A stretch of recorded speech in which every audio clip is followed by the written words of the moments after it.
maintenant ni ñu ko waxee même les intellectuels maintenant sont réintéressés par la lutte et ça c'est important. Effectivement. Donc lamb nañu gën a defaraat suñu toogaay xam ni c'est un sport aimé. Les gens vraiment bëgg nañ lamb bëgg nañ des grands événements nag. dafa jot ñun ñu continuer de def qualité parce que la lutte a besoin de combats de qualité. Des journées de haute facture yoo xam ni amateur bi bu ñu ñëwee rek dinañ xam ni la lutte vraiment c'est ça la lutte sénégalaise et c'est important. gis naa keroog ñu jënd seen billet mais accédé wuñu à Aziz est-ce que des dispositions sont prises pour parer à ça. waaw mooy li ma la expliqué sànq. Oui. dafa am benn pourcentage de personnes boo xam ni mën naa ni mooy des gens qui aiment la facilité dañuy ñëw ci làmb ji bëgg a yaakaar ni l'accès est libre et gratuit. ba gi nga xam ne dafa jënd billet day dugg day dagg billet ñëw fekk ku yor carte wala ku jëndul billet toog place am. loolu jël nañ ci disposition yoo xam ni képp koo xam ni sa dagg nga sa billet. na nga fexe ba boo ñëwee ci stade bi nga takk sa bracelet. ndax bu ñu ñëwee itam di contrôler des fois dina am benn contrôle bu ñuy def. ndax yow fi nga toog sa place la ndax am nga bracelet qui le permet nga toog foofu. su fekkee da nga toog foo xam ni du sa place. dañ lay yëkkati yóbbu la sa place. su fekkee itam da nga am say pexe ba dugg ci biir stade bi amoo bracelet amoo billet ba dugg dañ lay génnewaat ci biti. xool borom billet mu toog sa place parce que ku dagg billet tey bëgg nañ nga am accès ci stade bi incha allah. kon nag loolu je pense que loolu am na solo mais est-ce qu'il y a un message particulier que Aziz voudrait lancer par rapport au combat au gala. waaw ñuy woo amateurs yi rek di woo Sénégalais yëpp dans le fair play xam ni ça sport la rek lu lamb rëy lamb ji c'est le 16 ñu bàyyi xel ni le 17 dafay am. kon donc ñu def ko. Dans la plus grande sportivité amateurs yi ñëw ci jàmm ak salaam seetaan si un événement exceptionnel gëm naa ni amateurs yi ak sénégalais yi ak diaspora bi yàkkamti nañ ay combat alburax et combat bi itam bokk na ci les combats les plus médiatisés de la lutte cadence bi ñu ko teg c'est très bien maîtrisé et grâce au professionnalisme de l'équipe de Albourakh et de ses partenaires ba aujourd'hui vraiment que ni ça sera un combat exceptionnel avec des mesures exceptionnelles inchallah. mënuñu la kii pare te interpellé wu na si 19-20 coow li yëpp 19-20 waa Aziz 19-20 l'idée est venue d'où et vraiment naka ngeen ko fas yéene préparer 19-20.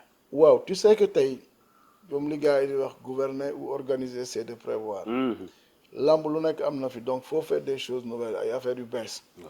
et que mosoo gis promoteur bu organiser samedi ak dimanche c'est-à-dire 2 jours d'affilée 2 jours yu jegeyoo. nous aussi on veut vraiment faire des choses yoo xam ne d'ici 50 ans d'ici mën naa ni 30 ans 100 ans ci génn kanam aussi dañ naan Albourakh defoon na fi nangam Albourakh moo defoon lii moo defoon lële.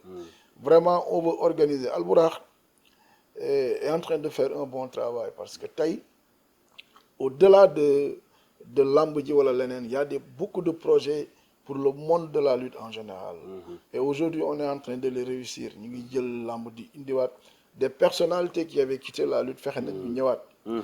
dinañ suñu projet yi ñu am yëpp pour le monde de la lutte ça dépasse même l'organisation des combats comme je dis souvent rek.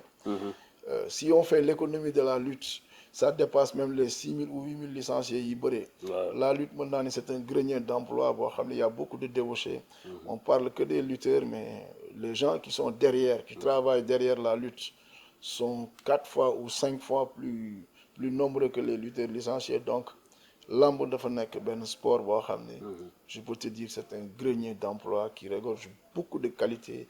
Beaucoup de ressources humaines yoo xam ni bu ñu leen exploiter rek mën na yóbbu Sénégal fu kawe inchallah. En tout cas après le 12 janvier Gris Bordeaux Zarko le 16 février Ama Baldé Franc cap sur le 22 juin Ama Baldé Reug Reug. inchallah maintenant Reug Reug Ama Baldé Reug Reug gis naa dafa mel ni Ama Baldé Reug Reug am na combat le 22 juin contre Boy Niang naka ngeen di organiser loolu. Bon tu sais que nag pour dire vrai Albourakh ne fait pas dans le tâtonnement et ne fait pas dans l'amateurisme quoi pour wax dëgg. Nous, le programme qu'on a ficelé, on l'a ficelé il y a presque 6 mois. On a sorti un calendrier avec des dates respectées. Joxe un programme boo xam ni yàgg nañ ko joxe nit ñi xam nañ suñu ay dates. Coché nañ ko ci seen ay agenda. Donc nous on fera inchallah bu ci yàlla àndee après le 16 cap sur le 22 le prochain combat de Ama Baldé le 22 juin inchallah. Avant boobu sax on est en train de voir s'il y a une possibilité de faire un autre combat en mois de mai. Et après suñ fa jógee nag ñu dem le 16 ak le 19 et le 20 juillet inchallah. Vraiment nous on a un calendrier bien déterminé sorti depuis longtemps pour réserver des dates au CNG, donner des avances aux lutteurs et tout ce qu'on doit faire def nañ ko.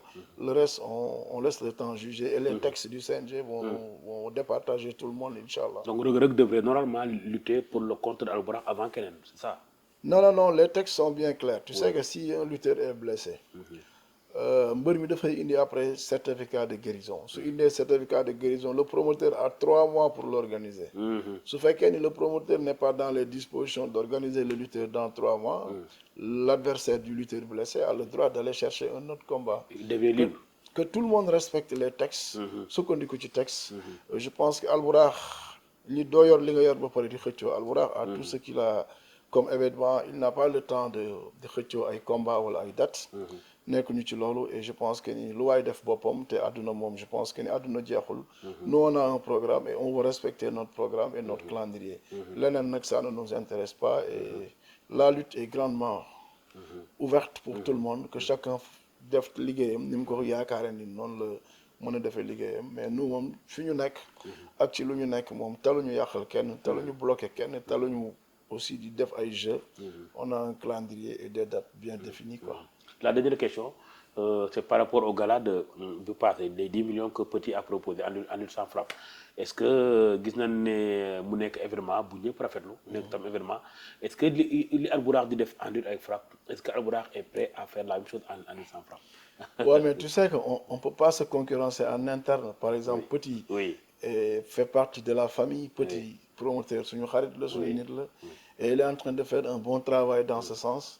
On doit l'accompagner et l'encadrer rek moom il est en train de réussir vraiment des journées exceptionnelles dans la lutte avec frappe. Ñu ñaan rek baar bi yéeg. Nous aujourd'hui on souhaite que Petit jël lamb yóbbu ko ba 30-50 millions ci benn journée. Et je pense que yàggatul d'ici quelques temps, quelques mois, quelques années dina fa yegg inchallah. Donc ñu ngi lay gërëm. Xam nañ ne sonn nga tu rêves de voyage, ñu ngi lay gërëm di la sant. Machallah jërëjëf. Kontaan nañu wasalaamaaleykum. Jërëjëf. waaw dafa am doole te daa mën a bëre kookoy Franc kookoy Ama waaye moomu Ama waay taxawaay bi baax na liggéey na sax entraîné na wax dëgg yàlla waaye xale lay dajeel min lamb ji doy waar a ngi Lamine ji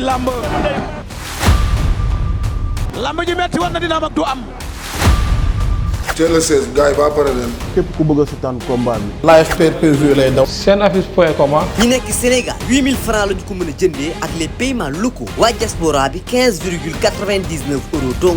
maa ngi leen di ñaax aussi tamit ñu bàyyi di pirater code yi nga xamante ne moom nañu jëfandikoo parce que boo leen pirater code yi du arrangement mbër bi du arrangement promoteur bi.